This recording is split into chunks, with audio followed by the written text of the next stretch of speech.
Good day, everyone. My name is Kim Trott from Coveros, and today we're going to be talking about software supply chain attacks with Coveros founder and CEO Jeff Payne. Jeff has been in the application security industry for nearly 30 years now and is a recognized leader in application security and Devsecops. Hey, Jeff, how are you today? Good. How are you doing today, Kim? I'm doing well. So let's jump right in. There's been a lot of press recently about supply chain attacks. Can you clarify for everyone exactly what a supply chain attack is? Yeah, sure. So first, let me start with what a supply chain is. A supply chain is just a system of activities involved in the manufacturing, handling, distribution, and processing of any set of goods or services.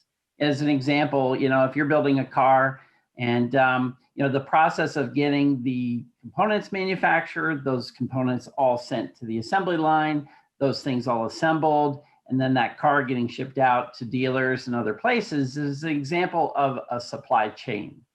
A supply chain attack is whenever anyone tries to compromise the supply chain. We also call them value chains. Someone infiltrates that set of activities and with the intent of doing damage, either stopping the production of products or creating defective products or anything else that might be considered malicious to the end customer. That's very helpful. How does the concept of supply chain attacks apply to software? And should we be concerned? We should definitely be concerned. So today, a supply chain means a lot of different things. Historically, we've had supply chains forever. And an example, the recent Colonial Pipeline shutdown that occurred, a lot of people are talking about that being a supply chain attack or a supply chain issue because here on the East Coast, a couple of weeks ago or last week, a lot of people couldn't find gas. And it was because a gas pipeline had been shut down due to somebody attacking the Colonial Pipeline organization and causing issues. We have the same kinds of challenges and issues in software. If you think about the software development process, we come up with ideas for products, we design those products, we implement those products, we test those products, and then ultimately we send them out to customers to use. That is a supply chain, right? It starts with an idea, and over time we build it into a product. We test and evaluate that product in different environments, different stages, and ultimately we move it out into some kind of a production environment or system that our customers can use, right?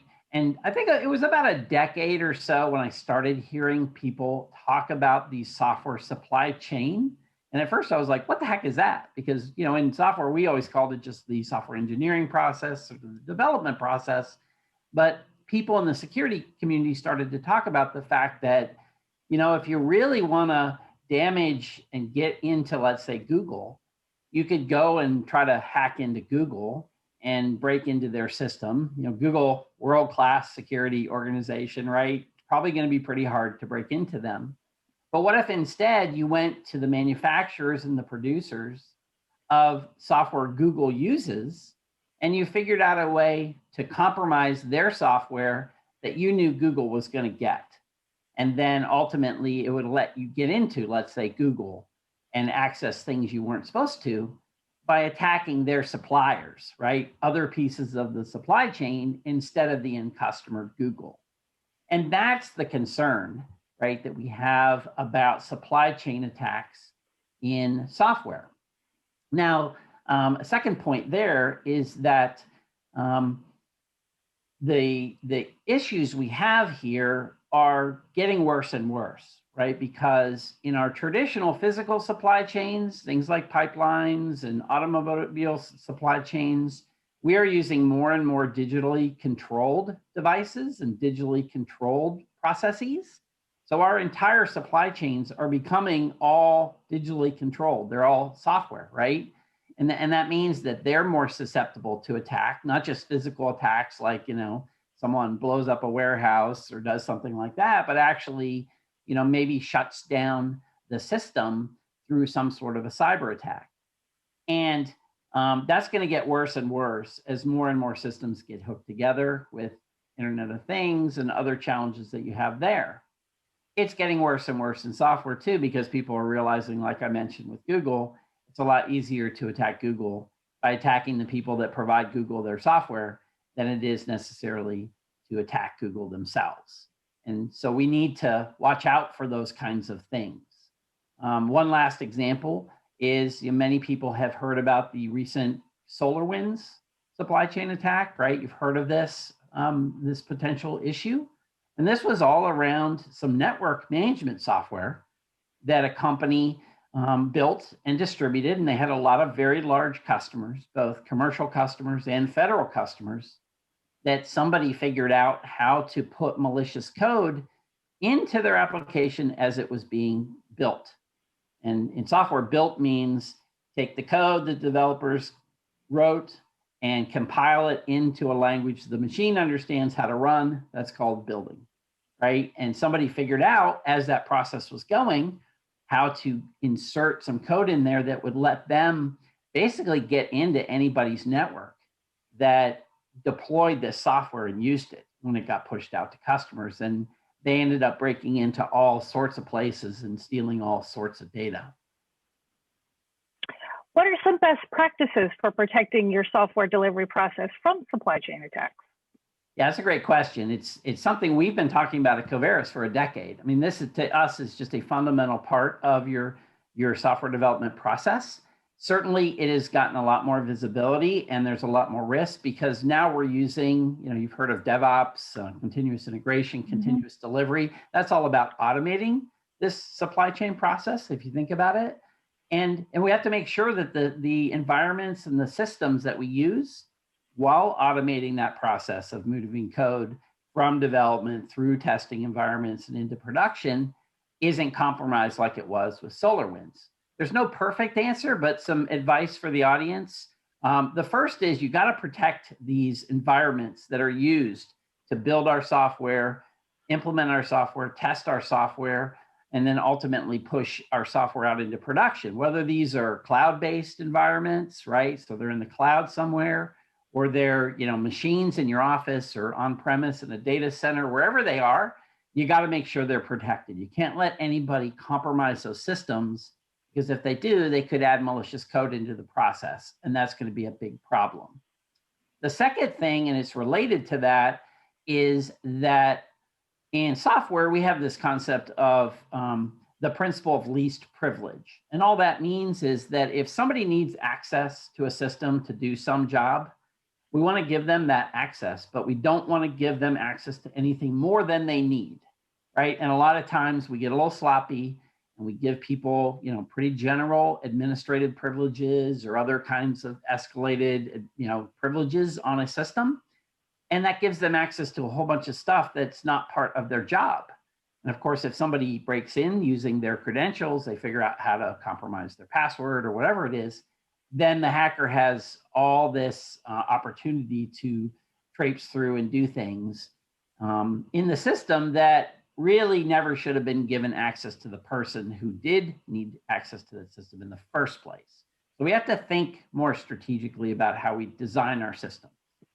The third thing is that we should not be just, when we secure these systems, there's going to be all sorts of what in security we call secrets laying around. Your login ID, your password, right? Encryption keys that allow you to encrypt and decrypt sensitive data.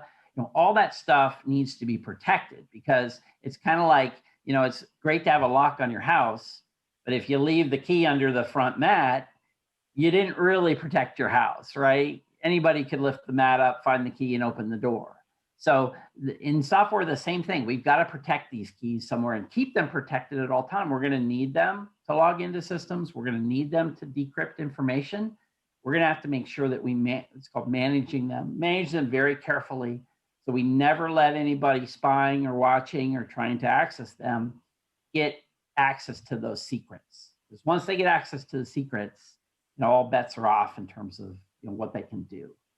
And the last thing I would mention is that in your software supply chain, you probably don't build all the software yourself. You probably use open source libraries, open source frameworks.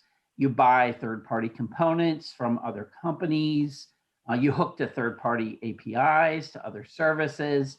We use a lot of other partners, if you will, or providers as we build that software. And we have to make sure what they give us is secure. Because if, again, right, so the way we could be compromised in the supply chain is if one of our partners gets compromised and maliciousness comes along for the ride right into our organization. So analyzing third-party components, analyzing cloud services, analyzing open source frameworks, third-party applications and libraries we're getting from others. If security is important, you've got to make sure those are secure too.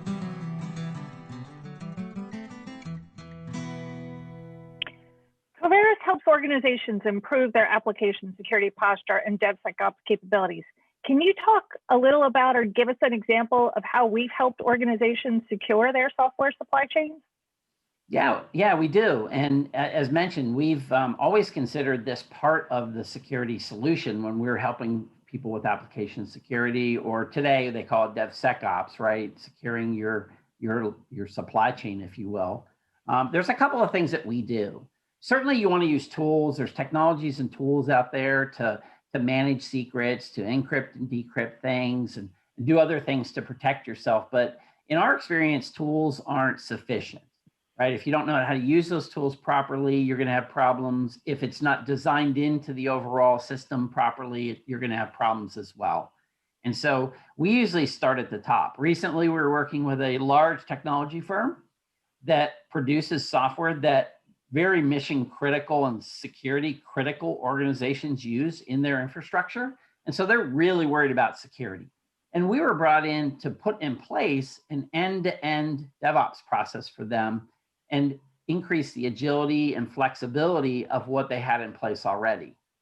And as part of that, we were bringing in things like containers, Docker, and orchestration capabilities like Kubernetes and other pretty advanced features for increasing flexibility and scalability and elasticity of your environments and your production systems. And the security group was very worried about this because all this was going to be automated. They had all their stuff locked down. It was all in their own data center. And all of a sudden, we're coming in telling them there's this new way of doing it all that's going to help you from a business perspective. And they're like, well, how are we going to make sure this is secure? So what we did, first we started and we sat down with them and we laid out a security architecture for them that said, look, this is how this is all going to work, how we're going to automate your supply chain, your software supply chain. But here's how we're going to make sure every step you're still getting the security you need, the compliance you need, right? Based on that, we implemented the various security capabilities and features. We implemented security management solutions to make sure we kept secrets secure. We integrated security monitoring and inside of containers so we could monitor and evaluate security as code sat in the containers that were used throughout the process. And we looked at the open source components that they were using in their applications to make sure they didn't have known vulnerabilities. Now that was just really the first step. There's other things now that are being done in that organization to take that security to the next level, but that's an example of the kinds of things that we typically do.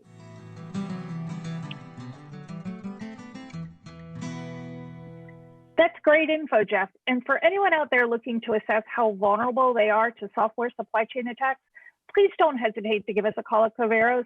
We have over a decade of experience addressing these issues, as well as overall AppSec issues and DevSecOps challenges. We're here to help. Give us a call, shoot us an email. We look forward to talking to you. Thanks for joining us today.